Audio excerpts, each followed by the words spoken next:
معلش في حاجه مهمه جدا لازم اقولها لاخويا كريستيانو رونالدو الدون. انت لما قررت تعمل تشانل على اليوتيوب لازم تفهم ان ده درع الفضي بتاع ال 100,000.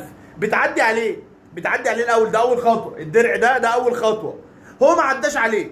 انت عارف هو اول ما كريت التشانل، اول بس ما خلاص يلا الزرار اللي هو خلاص عملتها جاله، لقى جنبه والله مفيش نص ساعه بقى مليون.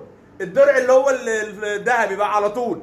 يعني الخطوات بتاعت اليوتيوبرز اللي هو بما انه بقى خلاص يوتيوبرز زميل بقى ومش عارف ايه وننافس بعض، ما عداش على الخطوات اللي احنا عدينا عليها. ده انا عديت او ما عداش عليه.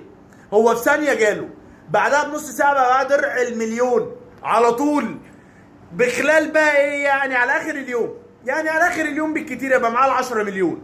درع ال 10 مليون. ففي خطوات يا عم كريستيانو عدي عليها.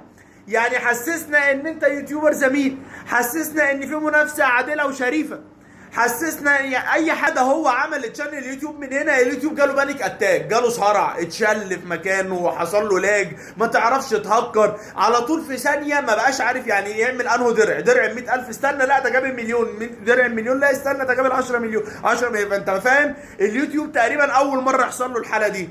فيا عم كريستيانو بما انك دخلت الحته بتاعتنا، يعني احنا ما جيناش جنبك في الكوره، فلما تخش اليوتيوب احترم يعني عدى على 100,000 الاول، المليون، يعني حسسنا ان احنا شغالين. بعدين انا متاكد ان كريستيانو اصلا مش هيطلب درع ال 100,000 ولا المليون ولا ال 10 مليون، هو هيبدا يطلب من اول ال 100 مليون على طول. يا باشا ده لعب عيال ده، واحنا لسه هات لي ابو 100 مليون كده على طول، هو زمان ال 100 مليون جاي له. يعني انت فاهم هو هيبقى شاهد كريستيانو اكتر واحد عنده سبسكرايبز في التاريخ في خلال شهر، مش اكتر من كده يا عم بقى.